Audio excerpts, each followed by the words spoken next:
Great. And I think we'll get started. It's just a few minutes past 7. I want to welcome everyone to the Safe and Healthy Neighborhoods Working Group Public Forum. My name is Dave Zomack. I'm the Assistant Town Manager, and I volunteered to chair this group for John Musanti.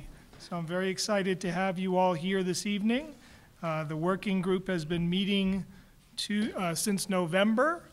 And we've been anticipating this night for some time. This will be one of a few forums we have throughout the winter.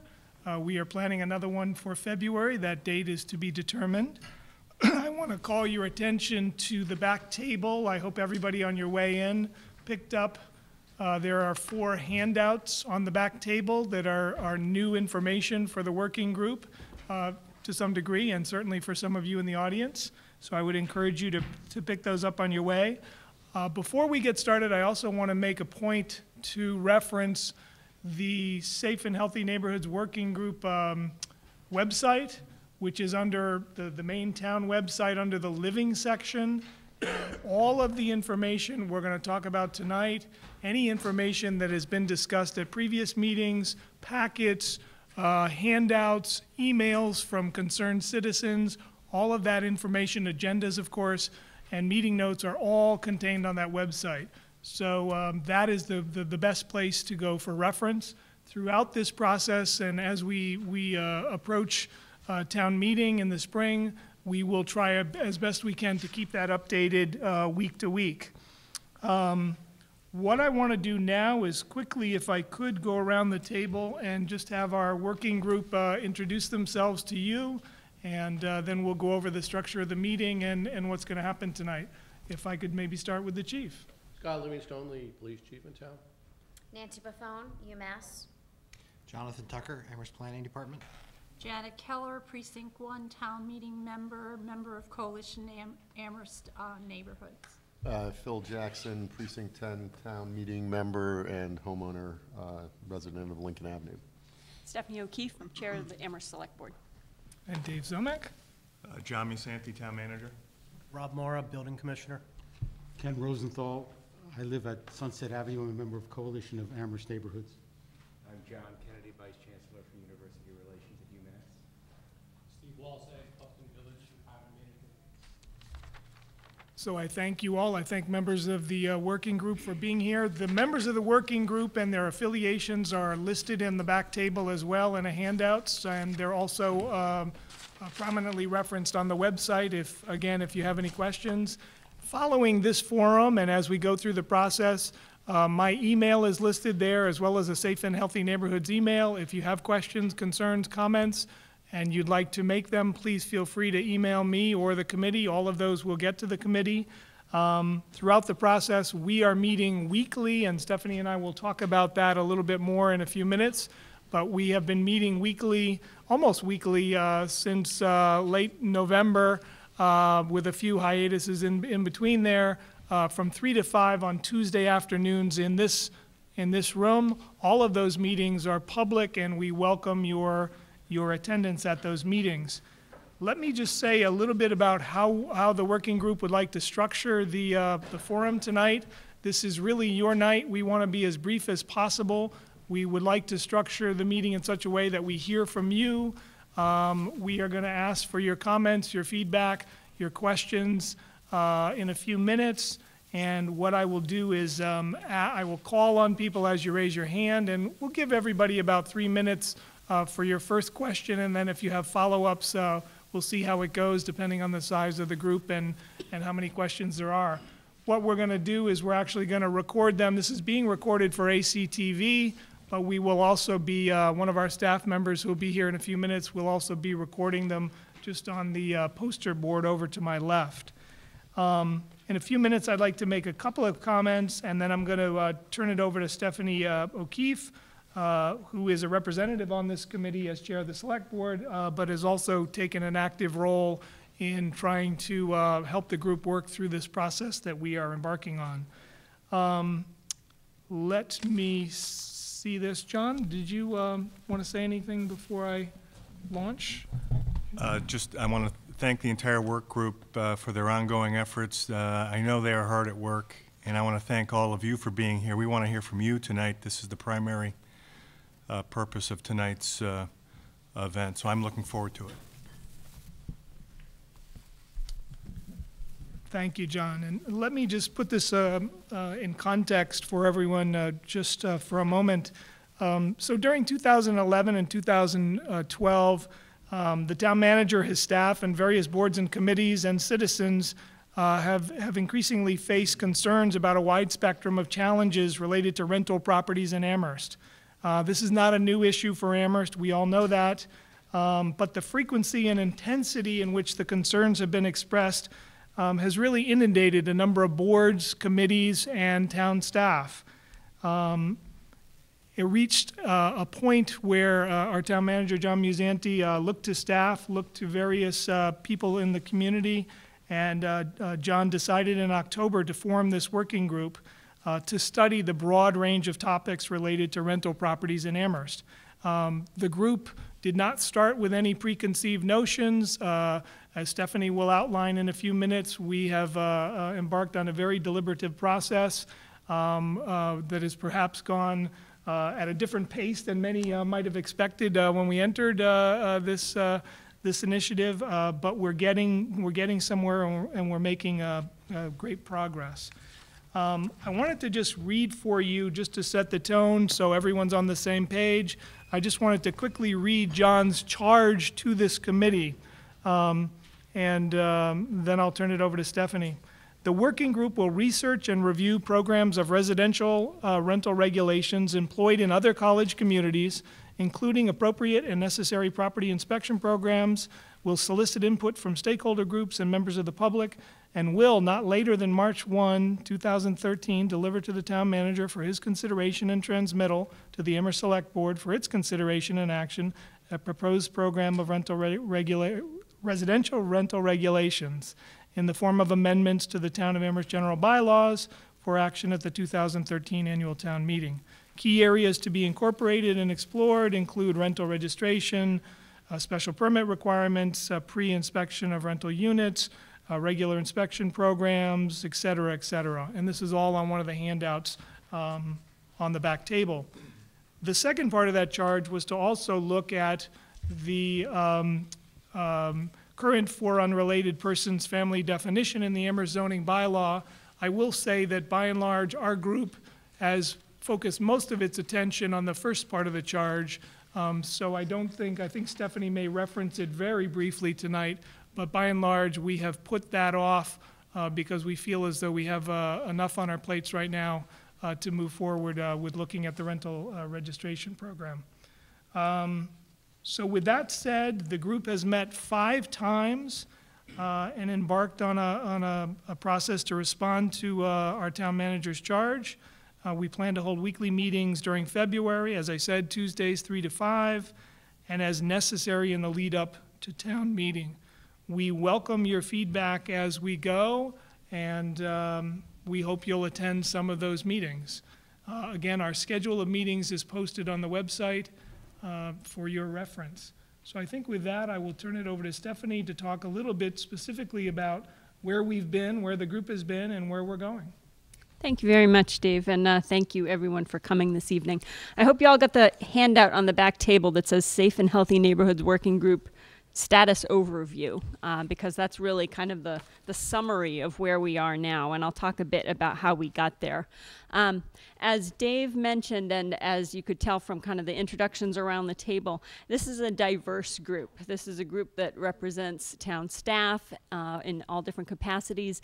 It represents neighbors who live around the university and other student-populated areas. It represents folks from the university, and it represents property owners and managers. A key voice is missing from this group, and we realize that, and that's students, because student renters are a big part of what we're talking about. Unfortunately, our schedule just hasn't meshed well with the students' availability so far, but we're hoping that there will be a student or more than one student joining us as we go forward.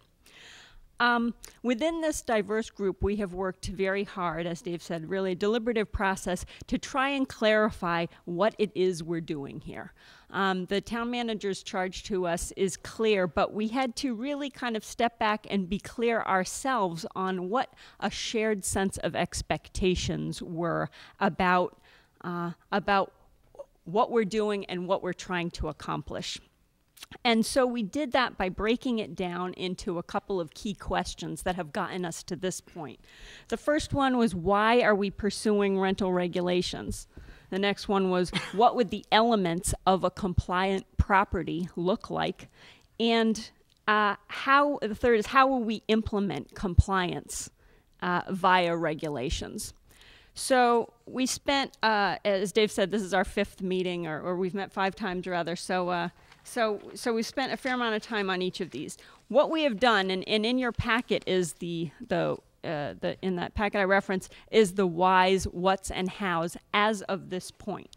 So I won't go through these in great detail, but just understand that we needed to really be clear for ourselves about what the point of all of this was, as I said, the whys, what we want this to look like at the end of the day. And so we're very clear on both of those. Those are the first 2 lists, the why and the whats. We have only now just begun to address the hows. And the hows are really the meat and potatoes of the regulations. So that's how you would implement, how you would ensure that what you want this to look like at the end of the day, how do you get there? And we have only just begun that process. So let's see, our goal really here is to protect all stakeholders. And that really means neighbors who have had a lot of quality of life concerns. It means tenants who have a lot of issues and concerns of their own. It means property owners and managers. You know, everyone has a lot at stake here. And it certainly means the code enforcement officers, folks from inspections, health, and public safety who help to implement the community standards. One of our main goals is clarity. Clarity first among ourselves, but then to establish clarity for all of the stakeholders that I talked about. Because you really can't hope to have compliance with anything unless you're very clear about what the rules and expectations are. So that has been, that is part of what we want to create and establish here. It's really about mutual understanding. All of those stakeholders that I talked about, it's about getting us all on the same page. We all have to have a shared sense of what it is that we're trying to accomplish here so that folks can comply and so that everyone's interests are met. So what kind of the bottom line of our status at the moment is the why list in your packet, which is essentially page 3. And what the why list is, again, it's the whats. Never mind. Whys, whats, hows. We get confused with these words. It's the what list, which is page 3. And that is, what would the expected outcomes of properties, what would the expected outcomes be for properties that are compliant with rental regulations? And a way of sort of summarizing this is the sense that what is it that essentially reasonable people can agree on as being standards that the community could expect rental properties to meet. And so I'll summarize those quickly for folks who are watching this on television and are not looking at the document. But in a nutshell, those are that the town would ultimately have a list of all rental properties, that we would have contact information for those rentals, that those rentals will have passed health and safety inspections, that the town, that the owner and property manager, tenant are all clear on how many people are able to live in each of the dwelling units, that each property has an approved parking plan, that all of us are clear, the town, the property owner and manager, the tenant, are clear on property management laws, things like the necessity to shovel sidewalks or not have upholstered furniture on the lawn, etc. That all of us, those parties I mentioned, are clear on town bylaws regarding noise, nuisance house, alcohol. That the owner and manager understands the penalties for non-compliance, and those penalties are entirely to be determined. We haven't even gone there yet. and that the owner and manager agrees that that inspectors need to access the properties for inspections and for violations, to look into violations and complaints. So that's really, that is what we have established we want to regulate. Nothing beyond that. That really is our list. We know we have 5 big issues, I would say, going forward. So as you address your comments, I just want to be clear about 5 things we already know for sure. One of them, a very big question, is what would inspections entail, and how would you do that to the vast number of properties that we have? Another is, what would an approved parking plan entail? Another is, what would the penalties be for noncompliance? Another is the whole question of accessing properties. And another is the 4 unrelated persons thing. And I'll just deal very briefly with each of those. First of all, the question about inspections and what those would entail and how we would even begin this process, as well as what an approved parking plan would entail. Those are the big topics of our next meeting, January 29th. So if you want to be part of those, see how those conversations go, then please come to that meeting. We totally know that that is an area that we don't have answers for yet. We're going to start exploring that next Tuesday. So that's 2, inspections and parking plans. What are the penalties for noncompliance? We do not have any answers to that yet. We have not gotten there, so that is all to be determined, and so your feedback to us tonight and as we go on with this process is very welcome. The question of access, this comes up all the time. We recognize that there are all kinds of laws around accessing properties, and so we are still trying to determine through town council and other means what we can do with regulations that would give any kind of teeth to the sense that that these properties do need some level of inspection, and the compliance folks do need to be able to get in to investigate violations. But we're very aware that there are plenty of laws that very fortunately protect us from people just coming into our house for no reason. And the question of 4 unrelated, as Dave said, at this point, the group had talked about that a bit in our first or our second meeting, and we have sort of tabled that. We're just not sure. It is such a big issue. We're not sure that we can get any semblance of regulations ready for recommendation to town meeting in the spring and deal with the whole issue of 4 unrelated. We might still find that we need to, but we're not sure. At this point, it is tabled, so we don't have any information on that. So as I said, just to reiterate, we have a great deal of clarity on our why, the issues we're trying to address with this, and our whats, which are what we want compliant properties to look like at the end of the day, but the hows, the real mechanisms for how we get there through the regulations, which is really the difference between having a wish list and having some teeth that make it actual regulations. We are just starting that part of the process. We do have a bunch of information from other communities about how they do that. We have access to potentially consulting with a professional who has helped to develop some of those regulations. We're just starting down the road of really the guts of that how. So we really appreciate the feedback that you're going to give us tonight and any feedback that you give us going forward. This is really about your comments, your suggestions, things that we need to think about going forward. We know that there are a great deal of unresolved issues, and we are trying to work our way through them. So your feedback and your ideas of more issues that we will need to work through, we will appreciate very much. So this is where we are, and I hope that you'll have good feedback for us on where we are right now and where we're going. Thank you very much. Great. I think there's just 2 things I wanted to add. One is that throughout the last 5 meetings or so, a number of questions have arisen about, so what's the town doing now? It doesn't seem like we're doing that much. Well, in fact, we've got 2 new members, relatively new members of our team here from Inspection Services. Rob Mora, our not so new but relatively new building commissioner, and John Thompson, our code enforcement officer, who is in the audience.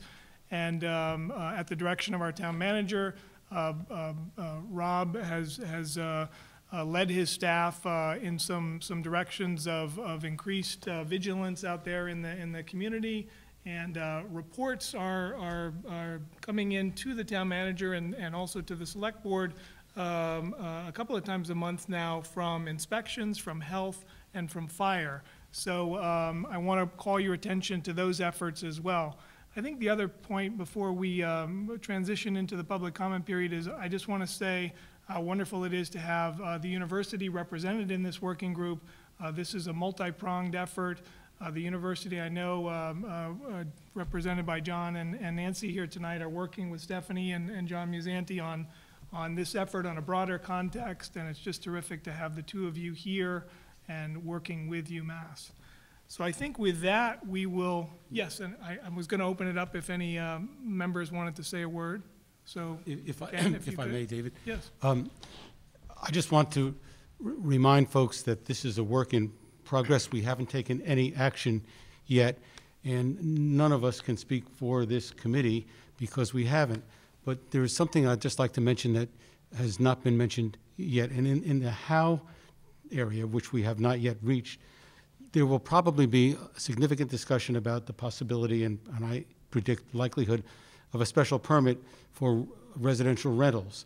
And I just want to assure folks that this will be given a lot of thought, that we want to make that process as small a burden as possible on property owners. We will give special consideration, at least those of us who will be talking about that at the appropriate time, and that's not tonight, about how to protect the very small landowners and how also to protect the property owners and managers who have to comply with state and federal regulations so that we do not duplicate what they already have to do. It's likely that the permit discussion will come farther down the road, and it's likely to be a means for trying to manage the process of reaching the what's that Ms. O'Keefe so very eloquently talked about. I just wanted to remind folks that that is not forgotten. Great. Thank you, David. So before we open it up, I'm going to ask two favors. I know that Chris Brestrup, our senior planner, is in the back. And one thing, Chris, could you help me with is just sending around an attendance sheet, because I think that's one thing we overlooked. And then I know we've recruited John Thompson to record some of your comments up on the poster board over here to the left. Of course, this meeting is being taped by ACTV, so we'll have that record, and we can call from your comments in future days ahead. So we're here to listen tonight. We would like to listen. We are going to take down your comments, your questions, your feedback, your input, but this hasn't been designed as a give and take. So we're here to listen, and we welcome your questions. I would ask anybody who wants to come up to the mic to please introduce yourself. You'll have about 3 minutes to make your comments, and then we'll move on to the next person. So thank you. So with that, who would like to start us off? I just wanted to know, do you want email information on the... That would be most helpful, Chris. Thank you. Yes, Mr. Greenbaum.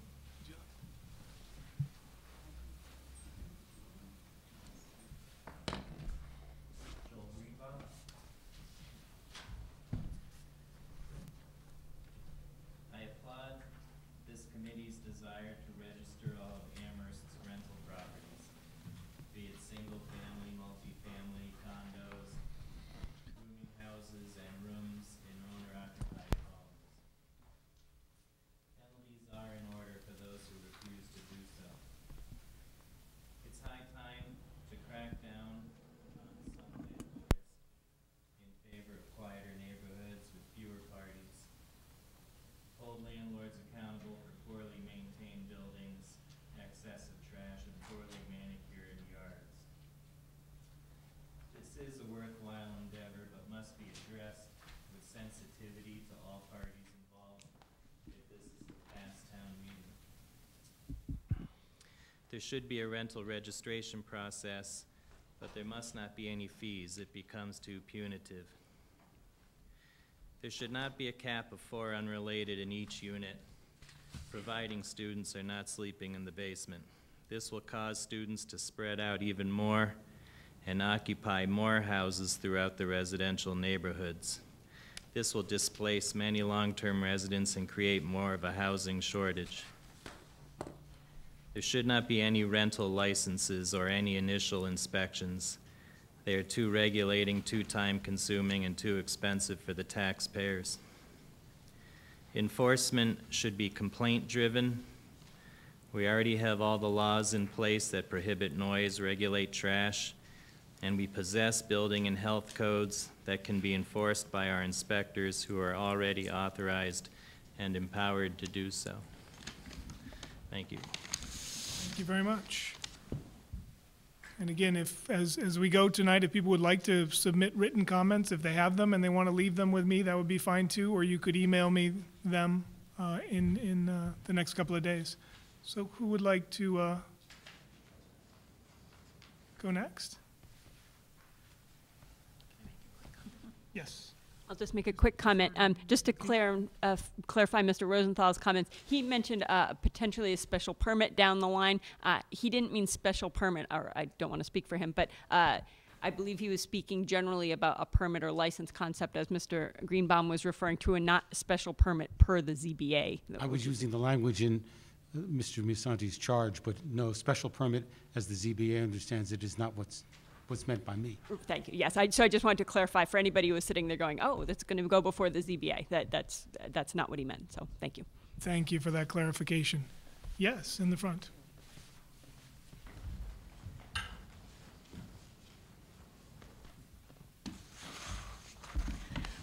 Maurianne Adams, Precinct 10. Which one of these works? Well, this one works? No, the other one. This one works. Well, I'll use them both then. As some of you know, I've been a regular at your meetings and following this very carefully, and intend to so continue, so that some of the issues that Ms. O'Keefe raises will be coming at a later time.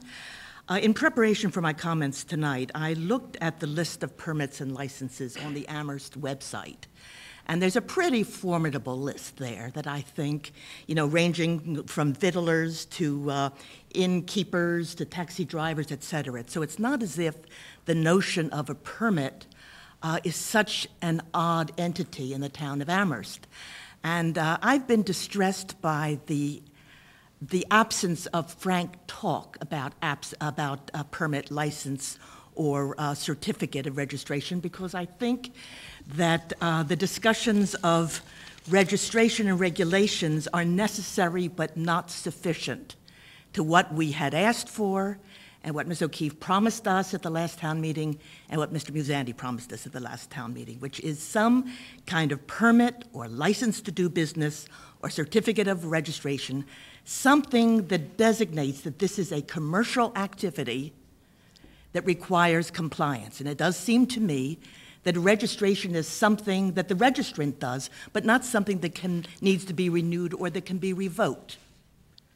Now, I think, as others have assured this group, we're looking for documentation that the owner-landlord understands all of the town rental regulations as signed to that effect and is committing him or herself to compliance with those regulations. So I argue that the permit or license or certificate, whatever we call it, is something automatically given to owners and landlords the first time around upon having registered and signed off that they understand and that they will comply with these regulations. I see inspections as strictly secondary to this, and I worry that a mandatory, overly ambitious and excessive process of inspections will really scare the town off and do great damage to this effort to get permitting for the cases where we really need the permitting. So I very much separate those issues. I assume that most permits, licenses, certificate, whatever we call it, will be renewed in a timely manner, 2 years, 3 years, whatever, and that very few renewals will be denied because of complaints. So registration, that is the affirmation and the signing off that we agree to the regulations, is necessary but not sufficient to achieve what we want, which is something that we call a permit or a license or a certificate that needs to be renewed and that can be revoked upon complaints. Now, I want to emphasize that, at least as I've understood earlier discussions, this need not affect the large owners and landlords in large complexes if they are already being overseen by state, by Commonwealth mandate. I mean, we weren't looking for a redundant system here. And I might even argue that owner-occupied rentals need not be included in this if there are 1 or 2 units in the house. Because at least what I'm trying to focus on are those rentals that are not owner-occupied and that are obviously being run for profit as commercial enterprises and need to be regulated as businesses if they are not already being regulated by the Commonwealth, or if they are essentially domestic and home owning, as someone who rents out 1 or 2 rooms might be.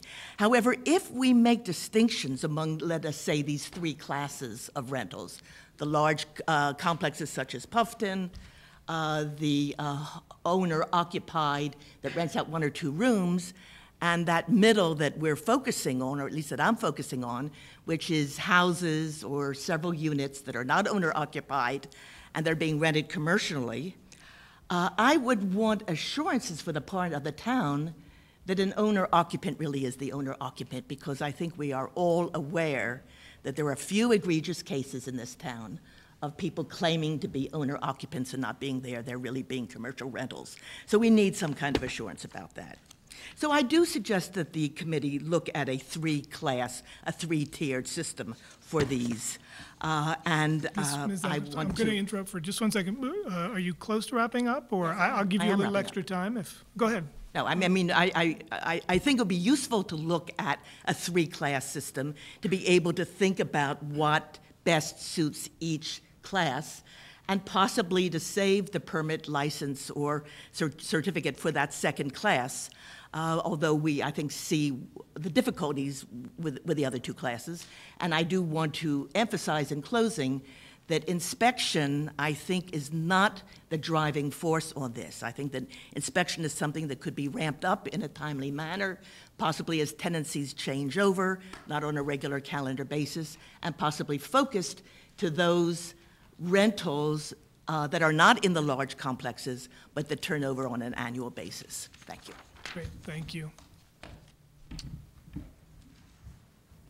Are there other folks who would like to speak tonight? Yes, sir.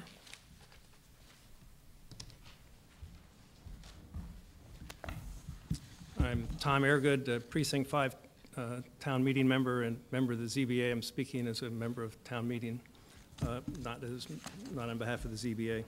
And the reason I'm doing that, in your wet list, you have you repeated a number of times owner-manager.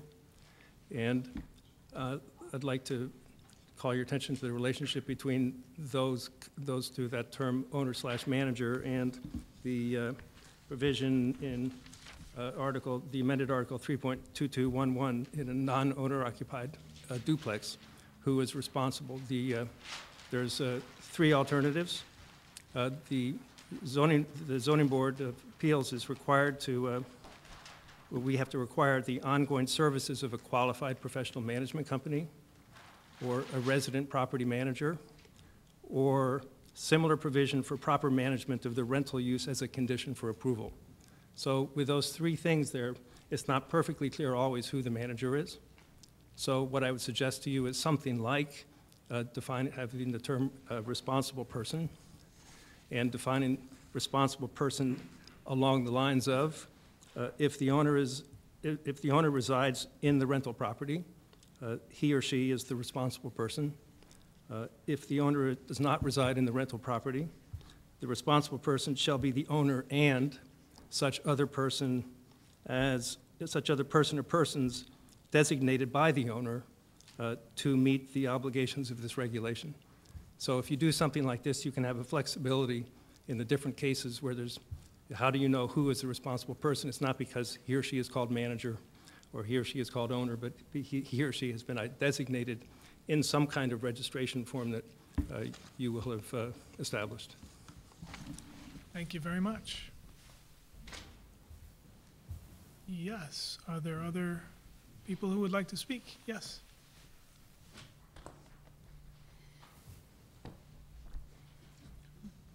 My name is, can you hear me? Because we're having Yeah, trouble you could hearing. pull if you pulled that mic, yes, the other one, that one. Okay. My name is Patricia Stacy. I live on Lincoln Avenue.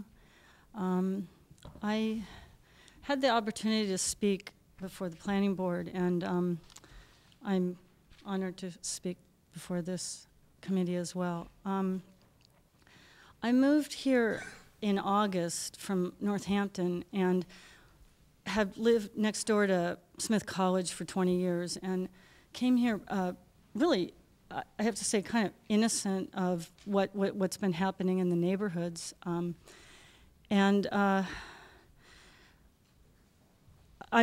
the reasons we moved here is, of course, because I've always loved Amherst. My son and I fell in love with the house. We live in a beautiful house on Lincoln, and for the first month that we lived there, my son was coming home, and every day, literally every day, Mom, isn't this the most beautiful house we've ever lived in? And he even talked about this was going to be the family legacy, and this is where we're going to live for the rest of our lives. And it was great when the students came back and they were jogging past the house, and it was just, I love students, and it was wonderful. It really was. That's one of the reasons I wanted to live near a university. Unfortunately, what happened then is the parties started happening, and it was scary. It was really scary, and the sounds that came out of I guess it was just a few houses away, but it was absolutely terrifying, and it was really obvious that this was not safe. This was not safe. The screaming and it sounded to me like somebody was trying to kill someone, and my son couldn't sleep several weekends in a row, and he began begging me to move. And it was extremely concerning to me, so much so that I finally wrote an op-ed piece in the Gazette, and saying I'm really afraid that somebody's going to die. And within a month, someone died. It was a girl, a 19-year-old, on her way home from something at midnight. She died in front of a house of a friend of mine who lived right around the corner. My understanding, and I think this is the owner of the house was told this, she was vomiting excessively, and then she got up to right herself, and she fell over backwards and hit her head. Now, it's very obvious, it's said in the newspaper that she'd been drinking. She was 19 years old. I have no doubt that this is a freshman. This is an inexperienced drinker, probably. Probably someone coming back from one of these parties. Now, in Northampton, if someone drinks excessively and dies, it is the responsibility of the owner of the home and the supervisor of the home where that person drank. I suspect, I don't have the information, but I predicted someone was going to die because I heard the sounds of unsafe behavior. And it was obvious. And it instilled absolute terror in my son, who actually started having anxiety problems, was afraid to be left alone in our home. Meanwhile, we started trying to find out what's going on here. Why is this happening in a neighborhood? And found out that just down the street from us, there was a house with a landlord who was an owner of a corporation, or several, in fact. I think corporations was sort of behind the names of several corporations that had owned a lot of properties. If I have 2 minutes. We're getting over time now in terms of your time, but okay, I will get to my point. Could you give us some specific recommendations? Or yes, I will. But I just want to say that your comments, I've tried working with the building commissioner, and I can see that he's working extremely hard at this as well. And what he has reported on several occasions is he's trying really hard to help us, but he has no power. There's nothing he can do to stop this. At this point, he doesn't even have the power, knowing that someone's breaking the law and having too many students in. There's nothing he can do. And what I'm asking for is for this town to give the people that are trying to make this a safe place some power to revoke a license, a power to revoke the privilege of using our neighborhoods as a place to make money and a place of business. Neighborhoods, first and foremost, should be safe places where people live. They are not places of business. This is not Disneyland. This should be a very serious business of keeping people safe. And I'm not just talking about my son. I'm talking about that student who died. I believe there should be a license that's revocable, that inspections are the whole issue of going into every single place and inspecting it. I think that things should at first be limited to places that have been singled out as we call nuisance. I don't think it's nuisance. I'm talking unsafe, unsafe and nuisance-like. And I agree that owner-occupied properties in studies that I've read about are been proven to be safe places. I don't see why owner-occupied residences should be overburdened. Thank you very much. And again, once we go around, if there are folks who think of things and would like to have a second go around here, we're happy to accommodate you. So I want to make sure everybody who's come out tonight on this cold night has a chance to speak if they'd like it. Yes.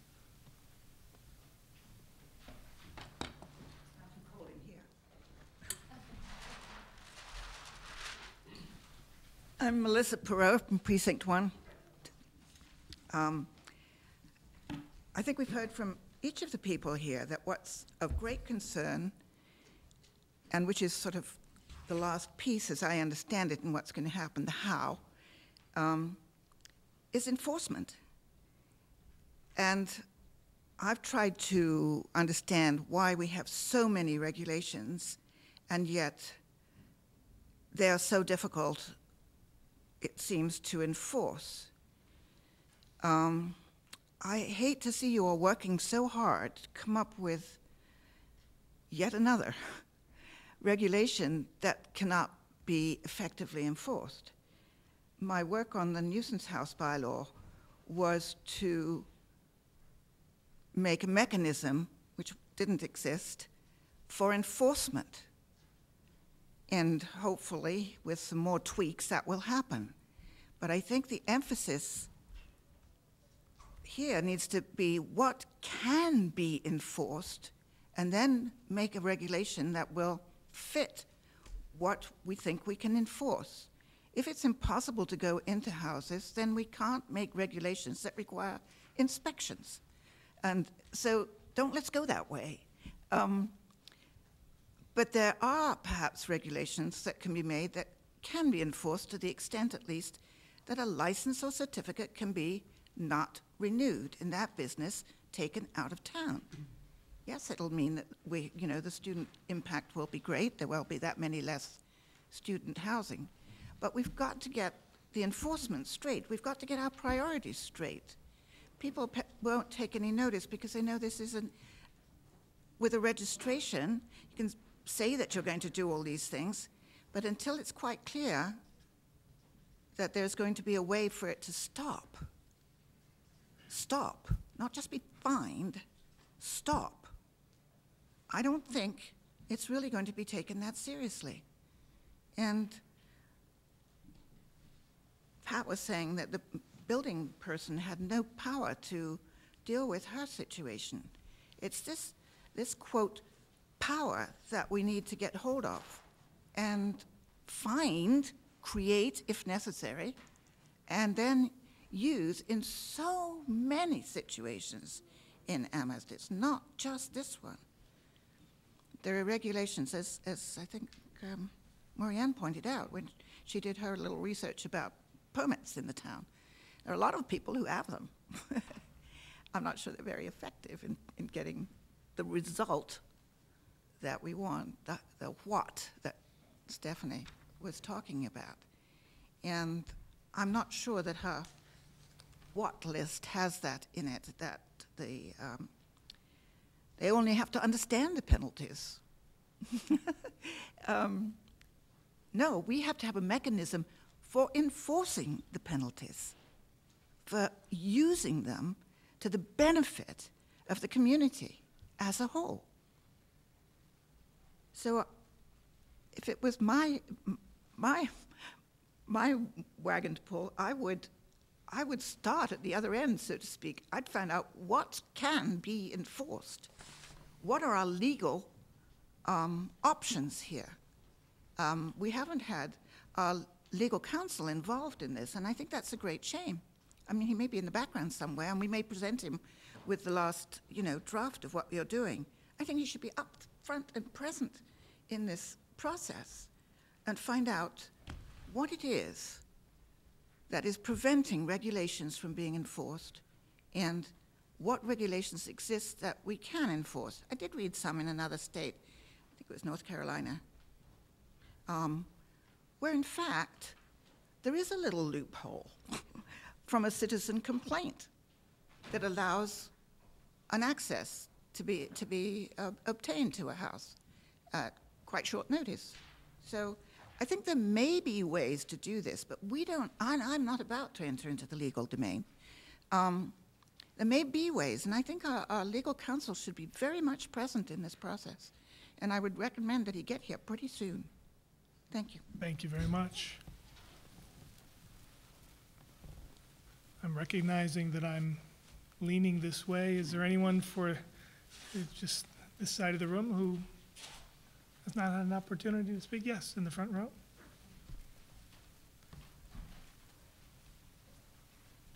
I go very far. My name is Joan Burgess. I live on Mount Pleasant Street. As Marianne said, I've also been in attendance at many of, I guess, all of your meetings, and I do commend the committee for your efforts. It's a daunting task. But I also have to express my concern about where we are at this point in time in relationship to where we need to be by March 1st. By my count, we only have 38 days and in order to present a draft proposal to Mr. Musanti. And at this point in time, we don't have anything concrete. We're still at the House.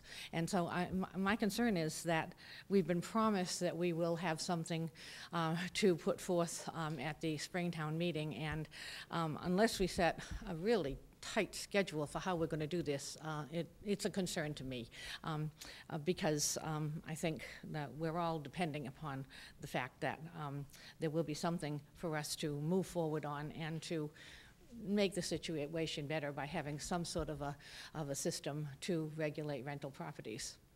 Thank you. Thank you very much. Anyone else? Yes, way in the back.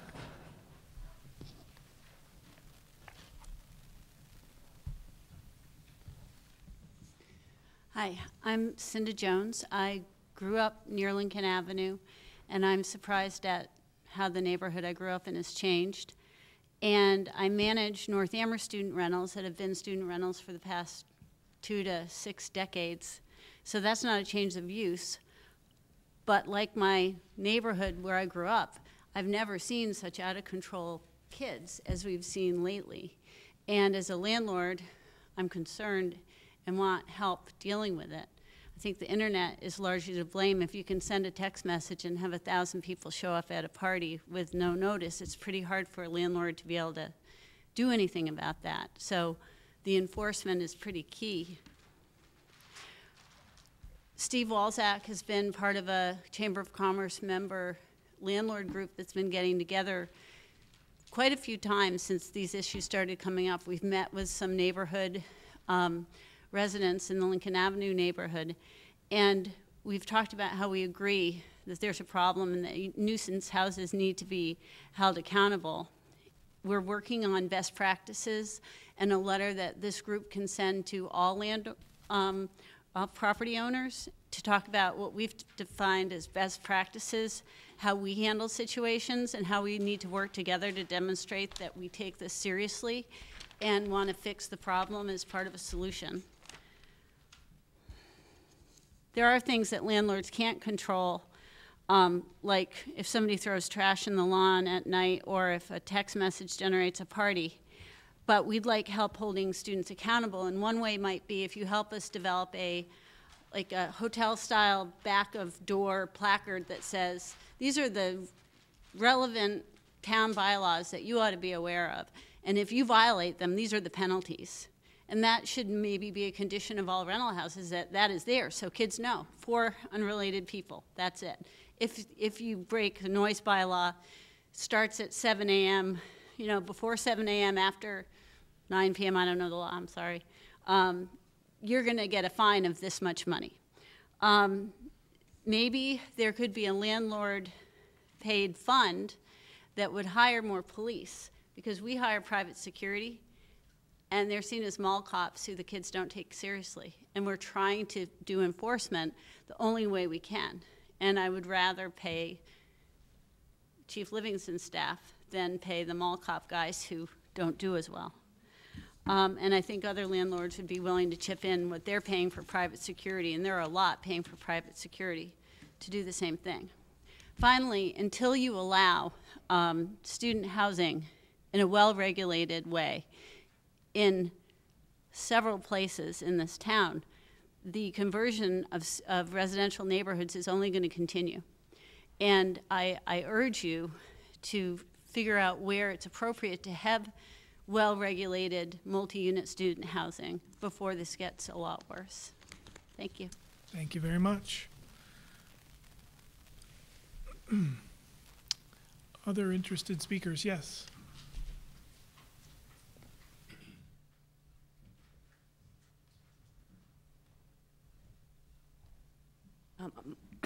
Excuse me, I'm Jennifer Taub. I live in Precinct 10, and I just have a couple of quick comments. I think it may be a surprise, but I completely concur with everything that Cinda Jones just said, and appreciate that.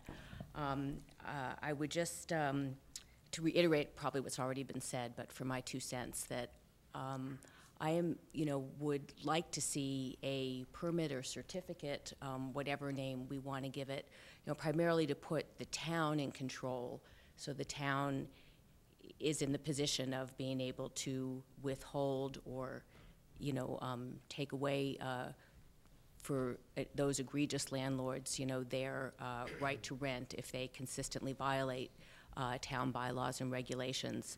My concern with a fee system is that puts the town in a position where they're trying to chase after the repeat egregious violators to collect the fee, and with the landlords that in my neighborhood are a particular problem, they are very lawyered up and will basically give the town the runaround and will do everything that they can within their and their lawyers' powers and creativity to avoid paying any penalties that are assessed for the repeat violations. And I think with a certificate or a permit system, that puts a town in a position where they can withhold rather than having to be chase after the violators. And I do just want to respond to one comment that was made from a citizen that spoke, that I think in my neighborhood, I would speak for everyone, I say we feel very strongly that the limit of 4 unrelated, particularly students, in a single-family house should not be increased, that would just exacerbate an already, troubling situation. So I can't emphasize that strongly enough. But I very much think that having, in addition to permit or certificate, but having the bylaws posted in every rental, particularly student rentals, is a terrific idea. So everyone's clear, including the students, on what's allowed and what isn't. Thank you. Thank you very much. Are there other members of the public who would like to share their thoughts with the working group tonight? Going once? Anyone? All right. With that, I think I will thank members of the public for coming, staff. I'd especially like to thank the working group for their diligence and their commitment to this process. I think we certainly share the urgency that you all are feeling out there, but as Stephanie said, we have embarked on a very thoughtful and deliberative process, and we will work very diligently over the coming weeks to meet the deadline we've been given by the town manager. John, I don't know if you wanted to add any comments before we conclude for the night?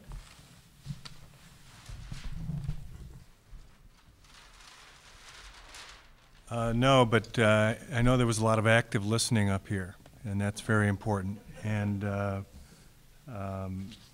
I agree with the comment, especially that this is a very ambitious timeline, but the most, sometimes the hardest things are the most important items to be working on, and this is why it's at the top of the select board's priority list and my priority list. And so we have a good working group, excellent feedback tonight.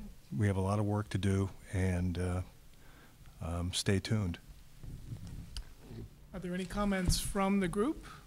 Yes. Yeah, I'd just like to make one, which is a lot of what we heard tonight is this issue of trying to deal with the problems, right, which is at one end of the equation. So houses that aren't complying even just generally with the, as Joel mentioned, you know, the existing laws, and that I really would urge people to also consider that what's putting the squeeze on the housing situation is a question of basic economics, and we have a demand excess and we have a supply deficit.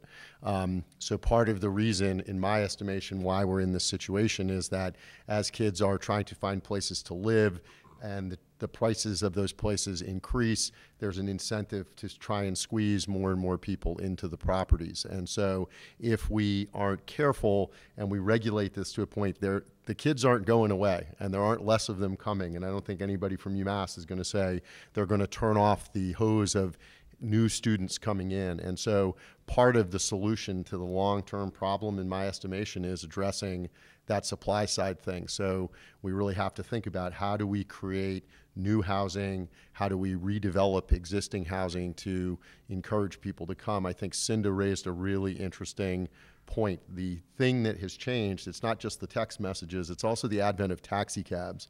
So we now have a highly connected, highly mobile group of students who can move from one location to another location very, very quickly. So we have these old, outdated apartment complexes that, when they were built, were really nice when they had these nice open spaces, but they're not so nice when they afford 1,000 or 2,000 or 3,000 people to instantly congregate there. So I think a lot of what we had, this will go part of the way in trying to regulate sort of the problem part of the equation, but it doesn't address the supply side. So I just hope that people will keep that in mind as we progress through this. This is not a panacea for what ails us with respect to student rental properties in the town of Amherst. Other thoughts from the committee, the working group? Yes.